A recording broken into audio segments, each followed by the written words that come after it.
নমস্কার, রাইজিং বাংলার পর্দায় আপনাদের সকলকে স্বাগত। আপনারা দেখছেন নটার প্রাইম টাইম, আর আপনাদের সাথে রয়েছে আমি বিজয়তা। দেখে নেব আজকের হেডলাইন্স। অপারেশন মহাদেবের পর এবার শুরু অপারেশন অখল। কুলগামে নিহত জঙ্গি। এনআরসি নোটিশ ঘিরে উত্তাল কোচবিহার। আসাম সরকারের বিরুদ্ধে সরব তৃণমূল। এগিয়ে বাংলা শুধুই স্লোগান, বাস্তব তুলে প্রশ্ন সুকান্ত মজুমদারের। রাজভবন অভিযানে বাধা। ধর্মতলায় শুধু কংগ্রেস কর্মীদের সঙ্গে পুলিশের ধস্তাধস্তি। মারধরের প্রতিবাদে গ্রামে আইএসএফ বিধায়ক। মুখ্যমন্ত্রীকে নিশানা নওশাদের। কলকাতা বিমানবন্দরে কাঁচ ভেঙে পালানোর চেষ্টা। গ্রেপ্তার বাংলাদেশি যুবক। গভীর রাতে আচমকা দোকান ভাঙচুর। আতঙ্কিত ব্যবসায়ীরা।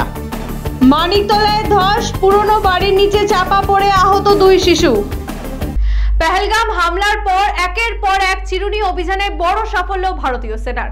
অপারেশন সিঁদুর আর অপারেশন মহাদেবের পর এবার শুরু হয়েছে অপারেশন অখল। কাশ্মীর উপত্যকায় জঙ্গি দমন অভিযানে আরো জোরদার। আজ সকালে কুলগাম জেলায় সেনার গুলিতে নিহত এক জঙ্গি। চলছে তল্লাশি। সেনার নজরে এখন গোটা এলাকা। পেহেলগাম হামলার পর অপারেশন সিঁদুর এবং অপারেশন মহাদেবের মাধ্যমে একের পর এক জঙ্গি ঘাঁটি গুড়িয়ে দেয় ভারতীয় সেনা। এবার সেই ধারাবাহিকতায় শুরু হয়েছে অপারেশন অখল।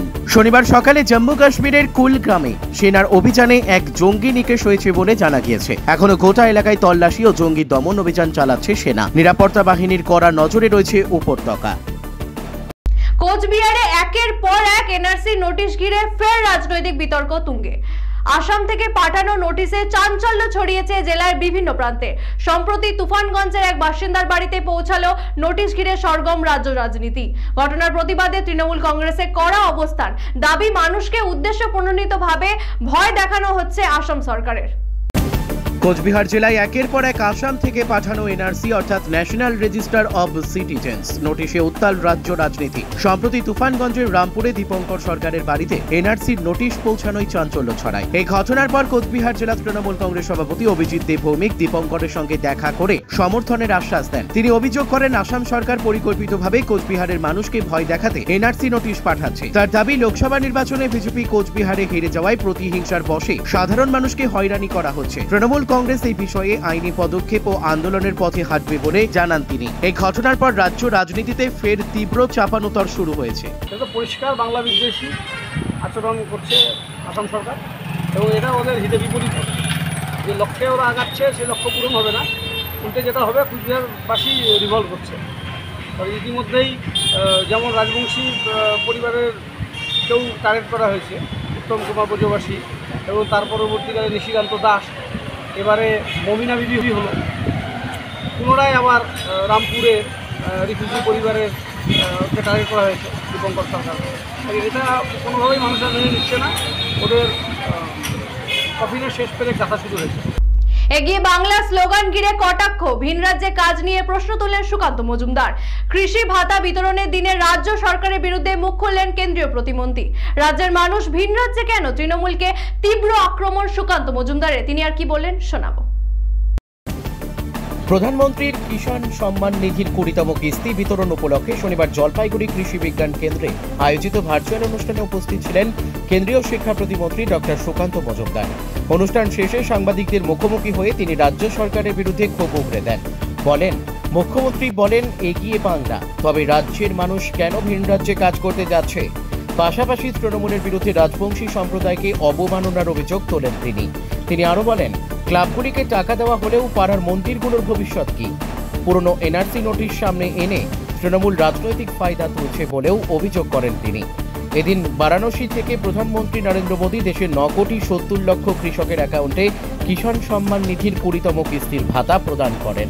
কি মনে হচ্ছে? ও কিছুই না, 10 লক্ষ টাকা করে দিয়ে নিজের পার্টির লোকেদেরকে কাটমানি খাওয়ার ব্যবস্থা করে দিচ্ছে। ইলেকশন কমিশন করেছে।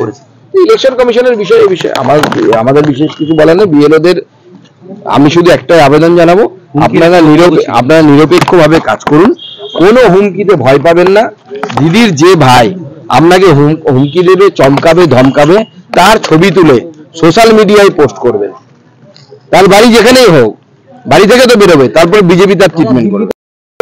তৃণমূল বসেছে আজকে কালকে 2 দিন কর্মসূচি, এবং মুখ্যমন্ত্রী অভিষেক বন্দ্যোপাধ্যায় দুজনেই বাঙালিদের জন্য। আমি বলবো, ওখানে তৃণমূল কংগ্রেসের সাংসদ যারা আছে তাদের মধ্যে 2-4টে বিখ্যাত নাম বলছে, আপনারাও চেনেন। ইউসুফ পাঠান, শত্রুঘ্ন সিনহা, কীর্তি আজাদ, আর রাজ্যসভার একজন সাংসদ আছে, তার নাম হচ্ছে সাকেত গোখলে। এদেরকে ডেকে এনে বলুন বাংলা ভাষায় ভাষণ দিতে, দেখি কজন পারে। কত বড় বাপের বেটা হয়েছে। দেখুন, ভোটে হারুক, উদয়ন গুহকে কোথায় কোথায় বেঁধে কে কে পেটাবে, হ্যাঁ, বাড়ির লোকই বাড়িতে রাখবে না, বের করে দেবে, সেটাই হচ্ছে অপেক্ষা। সেগুলো দেখা যাচ্ছে সবই পুরনো নোটিশ, সেই নোটিশগুলো একের পর এক উঠে আসছে, কিভাবে দেখছেন? এগুলো সব পুরনো নোটিশ, প্রত্যেকটাই অনেক আগের। এগুলোকে এখন ভোটের আগে তোলা হচ্ছে। যেমন কুচবিহারে যে ব্যক্তির নাম নিয়ে সব থেকে বেশি বিতর্ক করা হচ্ছে, তিনি এই নোটিশ পেয়েছিলেন 6 মাস আগে। 6 মাস পুরনো একটা জিনিসকে এখন তুলে আনা মানে বোঝাই যাচ্ছে এটা ভোটের জন্য করা হচ্ছে। কারো কোনো চিন্তার কোনো কারণ নেই। যারা রাজবংশী সমাজ হোক, আদিবাসী সমাজ হোক, অন্যান্য সমাজ হোক, নবশূদ্র সমাজ হোক, এই সমাজের মানুষদের কোনো চিন্তার কারণ নেই। প্রত্যেকটি হিন্দু, সে যদি বাংলাদেশ থেকেও আসে, 14 সালের 31শে ডিসেম্বর পর্যন্ত তাকে আমরা সিএ এর মাধ্যমে নাগরিকত্ব দেব। কোনো হিন্দু সে বাংলাদেশ থেকে আসা হোক বা ভারতবর্ষের বাসিন্দা হোক, তার নাম এনআরসিতে থাকলে পরেও কোনো সমস্যা নেই, এনআরসিতে থাকবে। বাংলা ভাষা ও বাঙালিদের ওপর বারবার আক্রমণের প্রতিবাদে যুব কংগ্রেস রাজভবন অভিযান ঘিরে উত্তেজনা ছড়ালো ধর্মতলায়। ওয়েলিংটন থেকে শুরু হওয়া মিছিল আটকে দেয় পুলিশ। নিউ মার্কেট এলাকায় পুলিশ ও যুব কংগ্রেস কর্মীদের মধ্যে ধস্তাধস্তি। অবশেষে বহু কর্মীকে আটক করে প্রিজন ভ্যানে তোলে পুলিশ। ঘটনায় চাঞ্চল্য ছড়ায় ধর্মতলায়। বাংলা ভাষা ও বাঙালিদের ওপর বারবার আক্রমণের প্রতিবাদে রাজভবন অভিযানের ডাক দেয় যুব কংগ্রেস। রবিবার ওয়েলিংটন থেকে সুবিশাল প্রতিবাদ মিছিল রওনা দেয় রাজভবনের উদ্দেশ্যে। মিছিলের নেতৃত্বে ছিলেন যুব কংগ্রেস নেতা আসিফ রেজা, অর্ঘ্য কন ও হাবিবুর রহমান। মিছিল নিউ মার্কেট চত্বরে পৌঁছাতেই পুলিশ ব্যারিকেড করে আটকে দেয়। শুরু হয় ধস্তাধস্তি। অবস্থা উত্তপ্ত হয়ে উঠলে পুলিশ বল প্রয়োগ করে বহু যুব কংগ্রেস কর্মীকে আটক করে প্রিজন ভ্যানে তোলে। ঘটনায় চাঞ্চল্য ছড়ায় ধর্মতলা ও নিউ মার্কেট এলাকায়। নানান রাজ্যে নানান রকম চাপ সৃষ্টি করা হচ্ছে, এটা আপনারা জানেন, দেখছেন সোশ্যাল মিডিয়ায় এবং নিউজ প্রিন্ট মিডিয়া সব জায়গায়। এটারই জন্য আমরা প্রতিবাদ করছি এবং এই প্রতিবাদটা এখন বন্ধ হচ্ছে না, এই প্রতিবাদটা চলতে থাকবে। গরু পাচার সন্দেহে গরু ব্যবসায়ীদের মারধরের ঘটনায় ফের উত্তেজনা ছড়ালো দুর্গাপুরে। ঘটনাস্থলে জেমুয়া গ্রামে আজ পৌঁছান আইএসএফ এর বিধায়ক নওশাদ সিদ্দিকী। প্রশাসনকে 7 দিনের আলটিমেটাম দিয়ে মূল অভিযুক্তদের গ্রেপ্তার ও গরু উদ্ধারের দাবি জানান তিনি। ঘটনায় বিজেপি নেতাদের বিরুদ্ধে উঠছে অভিযোগ। পরিস্থিতি ঘিরে রাজনৈতিক মহলে শুরু হয়েছে তীব্র জল্পনা। গরু পাচার সন্দেহে মারধরের অভিযোগে উত্তাল দুর্গাপুর। ডিপিএল কলোনিতে 4 দিন আগে ডেমুয়া গ্রামের কয়েকজন গরু ব্যবসায়ীকে মারধর করা হয় বলে অভিযোগ। ঘটনায় 2 জনকে গ্রেপ্তার করলেও মূল অভিযুক্ত এখনও পলাতক। এই ঘটনার প্রতিবাদে জেমুয়া গ্রামে পৌঁছান আইএসএফ বিধায়ক নওশাদ সিদ্দিকী। তিনি আক্রান্তদের সঙ্গে কথা বলেন এবং প্রশাসনকে 7 দিনের মধ্যে মূল অভিযুক্তকে গ্রেপ্তারের দাবি জানান। একই সঙ্গে তিনি হারিয়ে যাওয়া গরুগুলিও উদ্ধারের দাবি তোলেন। ঘটনার জেরে দুর্গাপুর থানা ঘেরাও করা হয় এবং বিজেপির স্থানীয় নেতাদের বিরুদ্ধে অভিযোগ দায়ের করেছেন পাণ্ডবেশ্বরের তৃণমূল বিধায়ক নরেন্দ্রনাথ চক্রবর্তী। ঘটনাকে কেন্দ্র করে শিল্পাঞ্চলের রাজনৈতিক চাপানোতর তীব্র হয়েছে। এসে শুনলাম ধর্মীয় বিদ্বেষমূলক অনেক কথাবার্তা বলেছে, ভিন্ন ধর্মের ধর্মীয় স্লোগান তুলে এদেরকে বলতে বাধ্য করিয়েছে।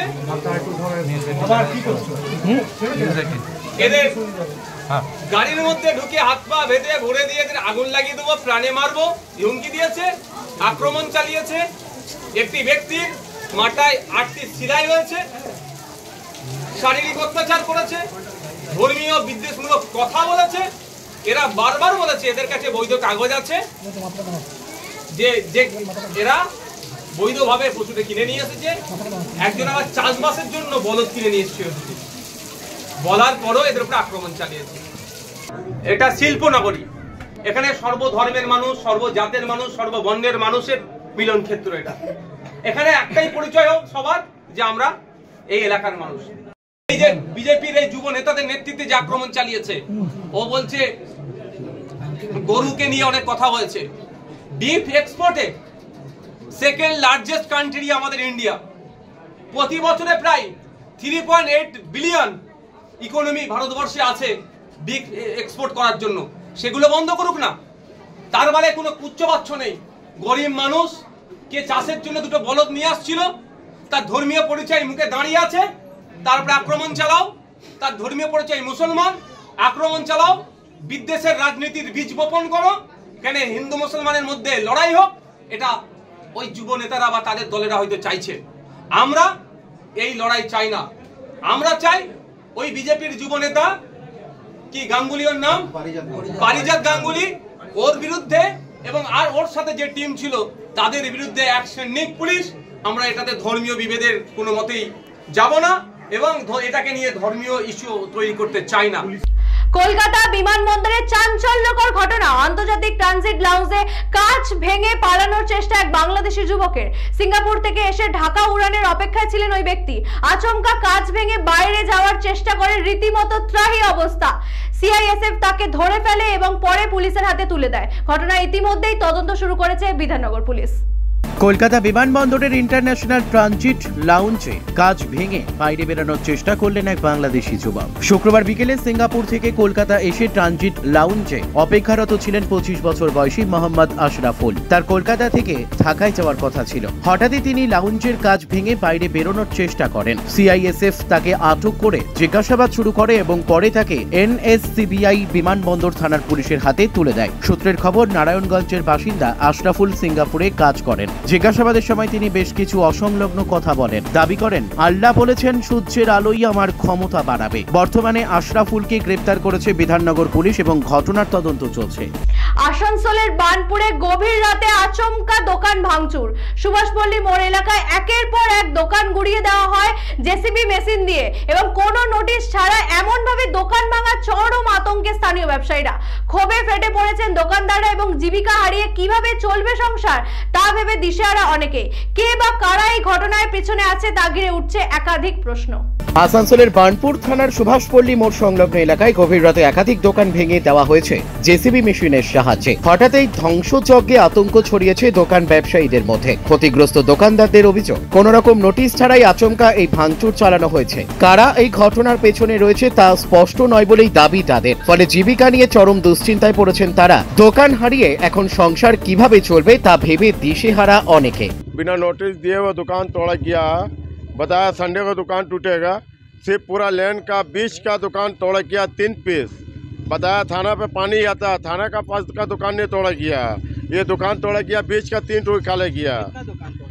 3 पीस सिर्फ तोड़ा गया, जिसमें से दुकान है 40-50 दुकान है, उसको छोड़ दिया गया। আবারও ভেঙে পড়ল শহরের পুরনো বাড়ি। শনিবার সকালে মানিকতলার শতাব্দী প্রাচীন এক দোতলা বাড়ির একাংশ ভেঙে আহত হলো 2 শিশু। প্রবল বৃষ্টির জেরেই ঘটছে এই বিপর্যয় বলেই অনুমান। পুরসভা আগেই বাড়িটিকে বিপজ্জনক হিসেবে চিহ্নিত করলেও সেখানে এখনো বসবাস চলছিল। ঘটনাস্থলে পৌঁছেছে দমকল ও প্রশাসন। শতাব্দী প্রাচীন বাড়ি ভেঙে পড়ার ঘটনা ফের কলকাতায়। শনিবার সকাল 6টা নাগাদ মানিকতলা মেন রোডে এক দোতলা পুরনো বাড়ির একাংশ ভেঙে পড়ে। এই দুর্ঘটনায় আহত হয় 2 শিশু। আহতদের মানিকতলা ইএসআই হাসপাতালে ভর্তি করা হয়েছে। স্থানীয় সূত্রে জানা গিয়েছে, টানা বৃষ্টির জেরেই বাড়ির এই ভাঙন। পৌরসভার তরফে বিপজ্জনক বলে চিহ্নিত বাড়িটিতে এখনো চলছে বসবাস। ঘটনাস্থলে পৌঁছেছে দমকল ও প্রশাসন। 6টার সময় খবর পেয়েছি, খবর পেয়ে দেখলাম যে এরকম ফোন করেছে, পুরো বাড়িটাই ডিমোলিশ করে। বাড়ির পেছনের অংশটা না সামনের অংশটা? মাঝখানের অংশটা, মাঝখানের অংশটা, সামনে পেছনটা আছে।